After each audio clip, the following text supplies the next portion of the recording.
Hello and welcome along to another lesson with Mr. Burns. In this lesson we are going to calculate the volume of a cylinder.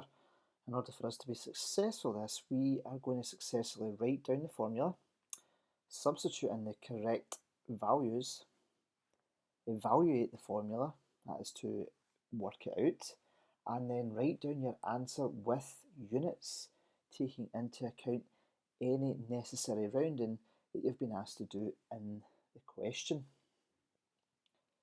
Now, your prior knowledge for volume will have included cuboids, cubes, and triangular prisms. You'll see, looking at the formulas, they look quite different, but they've all got something in common. Okay.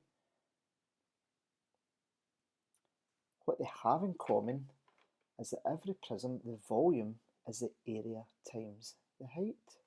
Okay, which can be shortened to AH. If we have a wee look back at that last slide, the volume of a cuboid is the length times the breadth, which is the area of a face multiplying the height.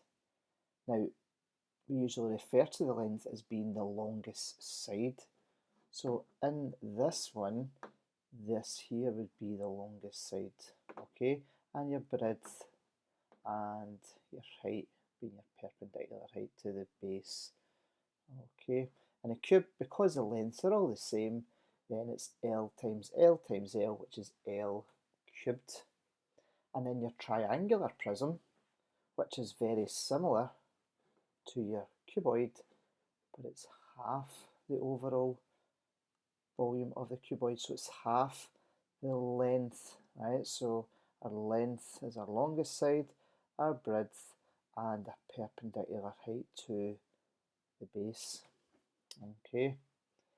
Now, in other subjects around the school, sometimes they use volume as well in technical, and you'll hear us talking about this in the school. The volume of a prism is the area of the cross section times the length of the extrusion.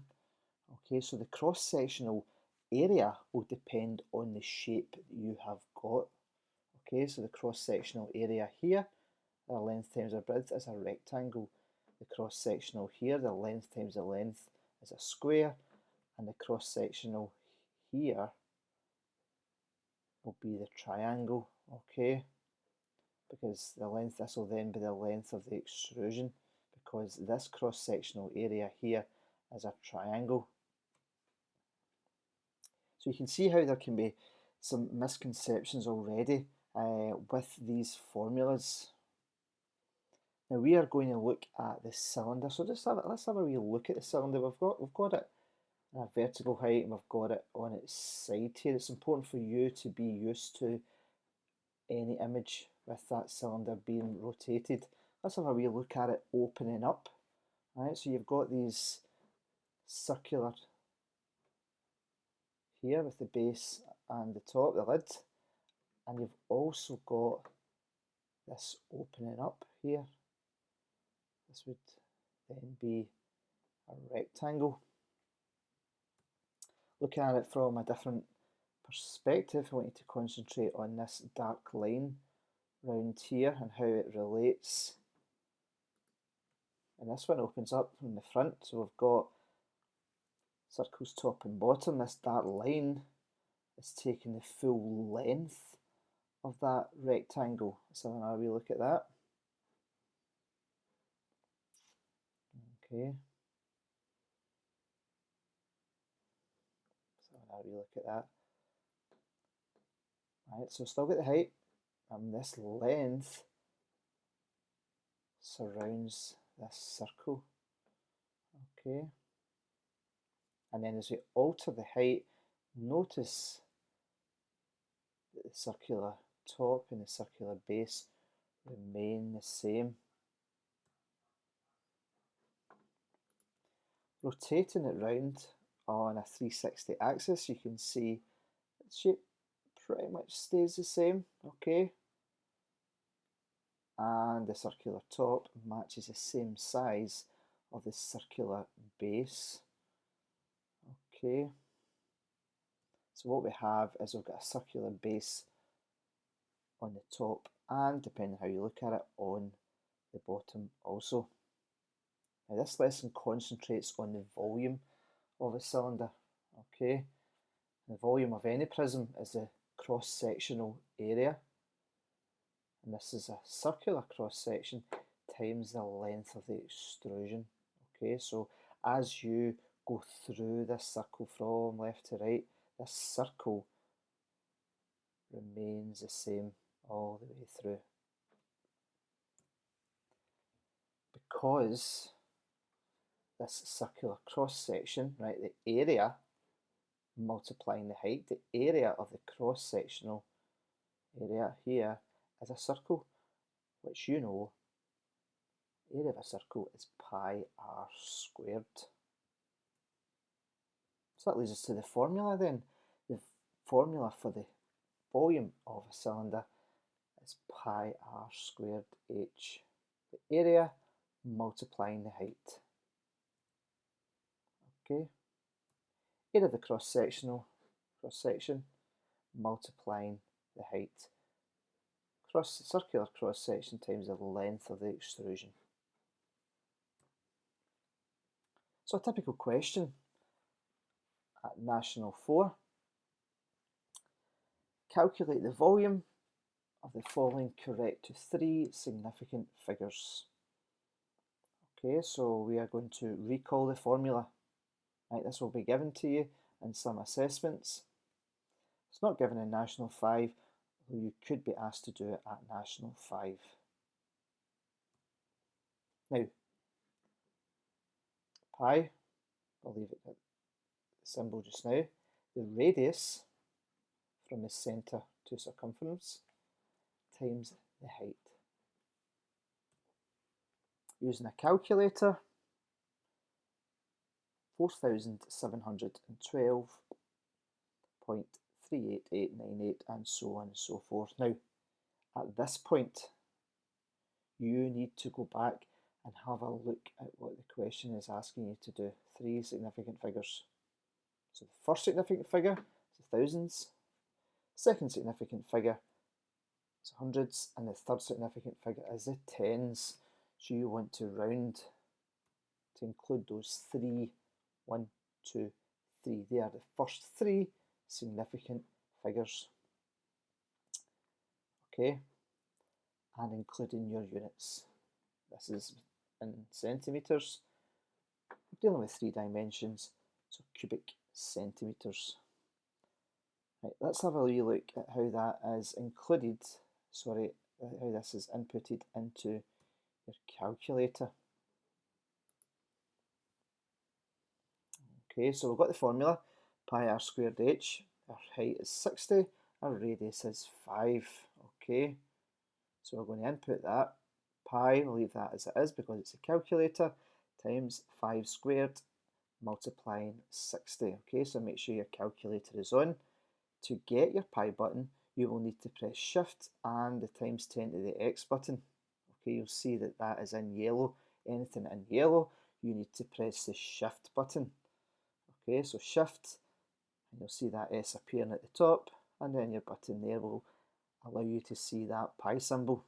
Okay, so times 5, and then you'll have your square button.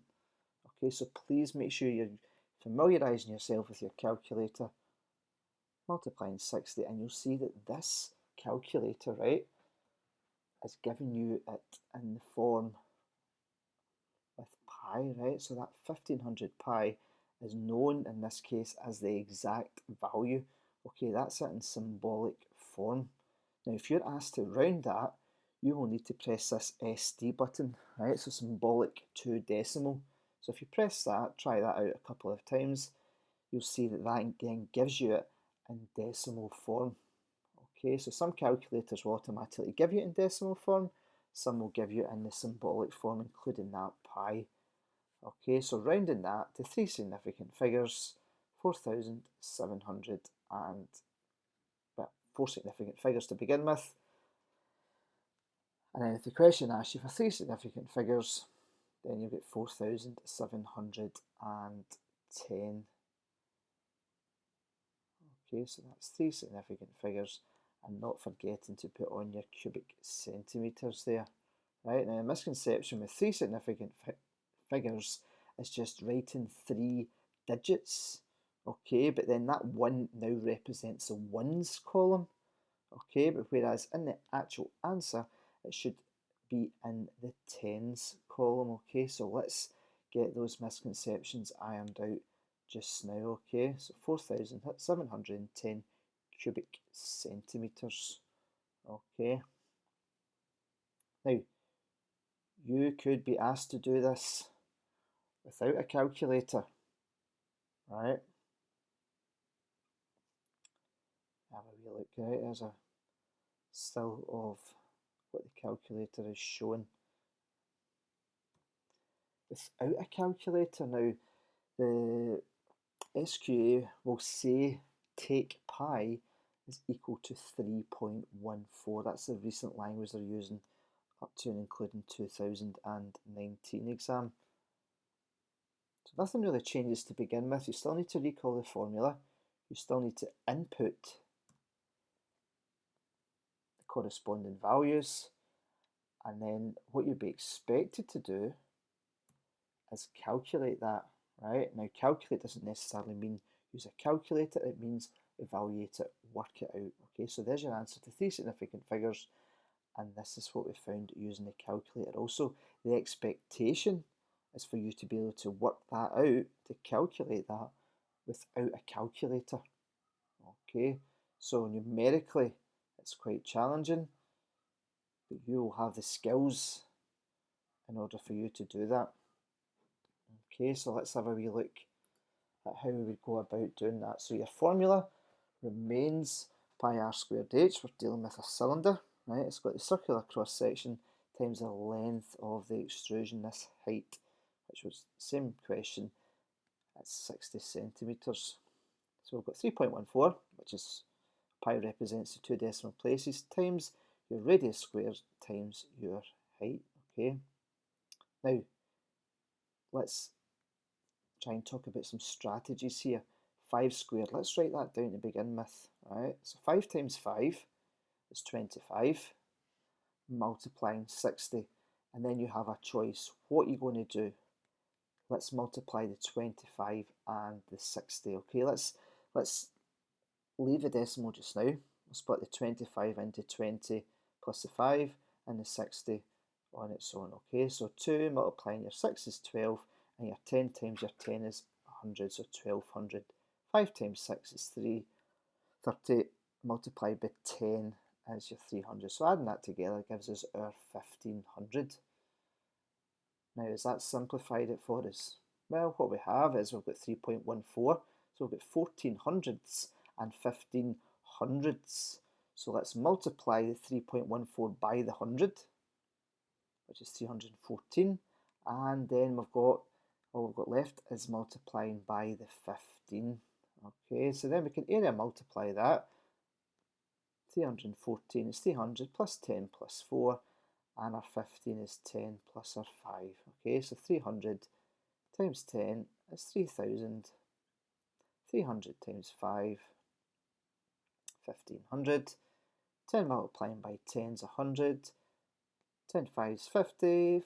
4 10s 40. 4 5s is 20. Now, because it's a wee bit more complex, let's add it horizontally. Okay, so 4,500, 150 and 60. Okay, then adding up from the right hand side, 5 and 6 is 11, carry your 100, so 700 there, and 4,000, so 4,710, and that's correct to 3 significant figures. So 4,710 cubic centimetres, okay, because we're dealing with a 3-dimensional shape. Okay. Now, a lot of the images that were included in this wouldn't have been possible without these authors on Geogebra. Okay, so I've included the links there, and I just wanted to say a wee thanks for them being on Geogebra and allowing us to use them. Okay, there's a dynamic worksheet there if you want to copy that into your URL, and that will generate some questions for your cylinder. Okay, and thanks for watching.